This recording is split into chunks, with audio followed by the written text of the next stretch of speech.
2, 3, go! Woo! Yeah ba? 70 kilometer mga lodi. Walang susuko. You like it? Mantakin mo, nauna siya last race sa ibon natin tapos siya pa sa TOS. Na pang second day pa. Ayan. Saan ka nagpunta, boy? Saan ka nagpunta?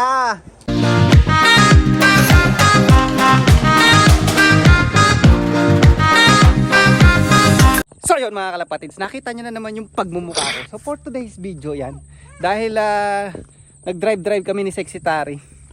Ayan, dito tayo sa isang magandang lugar, mga let's say 80 km o 70 km away from my house. And ayan, napakaganda ng view mga lodi.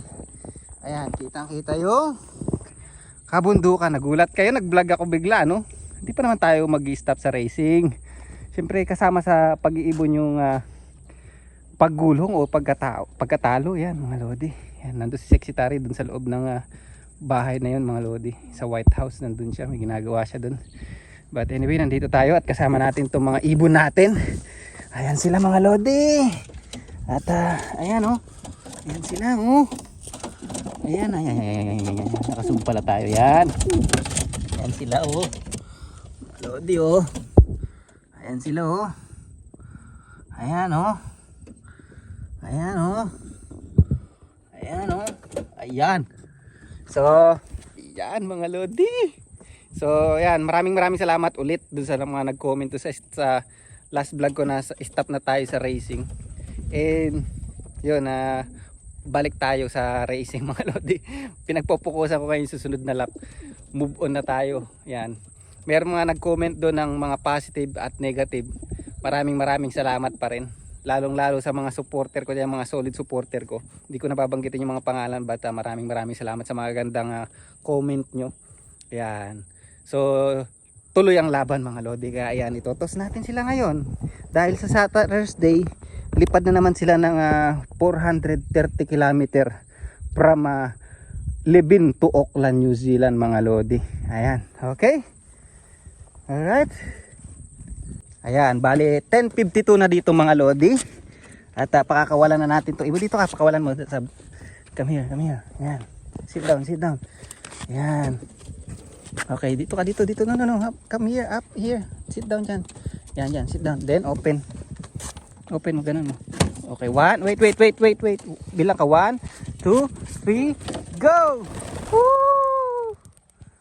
Yeah ba? 70 km mga lodi. Walang susuko. You like it? Sana ibon natin, Nawala.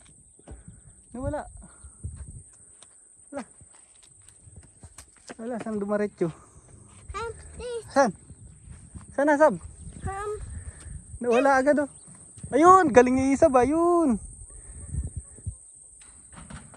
Ayan sila mga lodi. Ba't parang kulang? 5 lang yata yun. Meron yata akong di naibaksa. 2, 4, 5, 5 lang ah. Lah, 5 lang yun ah. Sino hindi ko na ilagay? So yun mga kalapatid yan. Second day na ng so kahapon nga nagtos tayo. At nung lumipad na sila, binibilang ko bakit kako 5 lang yung lumilipad na nakikita ko. So 6 na ibon yung tinos ko pero 5 lang yung nakita ko. So ngayon, pag uwi ko ng bahay kahapon, kulang nga sila ng isa. At alam nyo ba kung sino yung nawawalang isa? Ayun yung unang ibon natin last race mga lodi. So ayan, other day na nga to, kinabukasan na. At ayan ang ibon mga lodi. Ayan siya oh.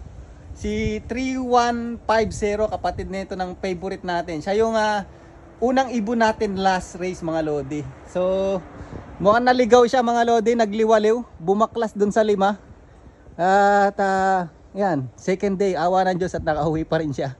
At good to go pa rin niya kasi mga lodi, naglibot yan mga lodi.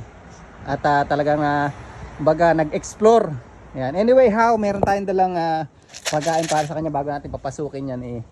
Pakakainin natin siya dito sa labas para kasi hindi ko pwedeng pakainin yung lahat. At may oras tayo ng pakain, okay? Come on. Ayun, no? Mantakin mo, nauna siya last race sa ibon natin tapos siya pa sa toss. Na pang second day pa. Ayan. Saan ka nagpunta, boy? Saan ka nagpunta? Grabe, no? Hindi mo talaga masabi pero kasama sa buhay ng ibon yan, mga lodi. Naakala yung mga nauuna sa race, yung nauunang ibon mo, magaling na ibon mo nawawala. Ayan. Tapos second day umuwi. Normal lang yan. Ang mahalaga ay umuwi siya, gutom na gutom siya, mga lodi, oh. Ayan, oh. So, tuloy ang laban. Tignan mo siya, hindi siya sumuko, mga lodi. Ako pa kaya susuko. Diba? Pag sumuko ka, talo ka. Ayan. So, kailangan diretso ang laban. Tingnan yung ibon natin lumalaban. So, laban lang. Gulong lang ng gulong. Talo lang, natatalo. Meron nga nag-comment, sabi, masarap daw laging natatalo para pagka nanalo, masarap sa feeling. Yan.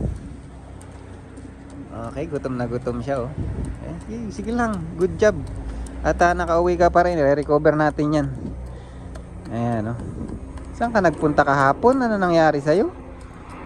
Oh, yung pakpak, kondisyon na kondisyon naman. Nag-aabo. Na wrong way ka pa. Oh. Oh, oh. Di ba? Gari niya, pasok ka na sa loob, ha? So, yun mga lodi. At yayari natin tong dalawang big race na to, dalawang federation race to. At tuloy-tuloy ang laban. Yan, maraming salamat ulit sa mga nagko-comment, sa mga legit na followers ko diyan. Maraming salamat kasi isa kayo sa dahilan kung bakit ako dumadiretso pa rin sa race. Hindi dahil sa for the views, mga lodi. Ayan, kasi lahat ng binablog ko legit, mga lodi, hindi yung binablog ko dahil nanalo lang ako. Binablog ko rin yung mga pagkatalo ko, kung ano man yung result ng ibon ko. Hindi tayo katulad ng ibang vlogger na puro panalo lang yung binablog, yung pagkatalo hindi binablog. Ayan. Alright. At yan, dahil sa pagbablog natin na gano'n, maraming nai-inspire sa atin. Ayan, maraming umiidolo sa ating unulok kasi legit, walang kasinungalingang pinagsasabi, mga lodi. Ayan, okay. So dito ko na lang i-rin yung vlog na to, mga lodi. At abangan nyo at magbabasket tayo sa Huwebes. 430 km siguro yung layo sa akin nun. Ayan. Napalayo yung lipad niya. Sa halip na 70 km tos, naging more than 100 km na. Pero ang galing siya mag-isa, nakauwi, mga lodi, oh. Lupit. Ayan. Yung ganyan na nakaraan si Brainslope, mga lodi. Nanalo. Bakit? Second day umuwi yung ibon. Nagtoss siya ng yung pound for pound race. Nagtoss si Brainslope.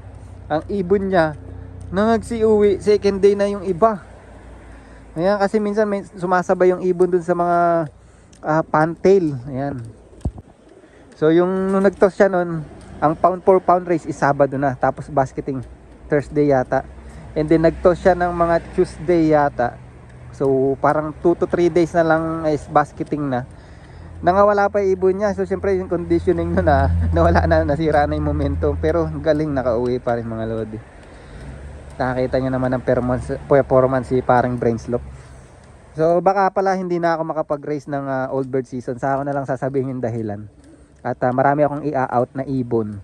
Ayan. Sa mga gustong mag-start dito ng ibon sa New Zealand, murang-mura lang yan. Huwag kayong bibili ng masyadong mahal. Dito, ayan, murang-mura lang ibebenta ko. Pang ano lang, pang out ko lang to kasi magbabawas tayo, titira ko lang yung mga breeder ko. Ayun lang kasi yung mga kaya kong dalhin kasi magmumove tayo ng bahay, mga lodi, yan. At makakapagpagawa na tayo ng malaking loft in the future. Yan. In God's name, mga lodi. Yan. Sana matupad yung mga pangarap natin, okay? So dito ko na rin yung vlog natin. See you next vlog. Bye.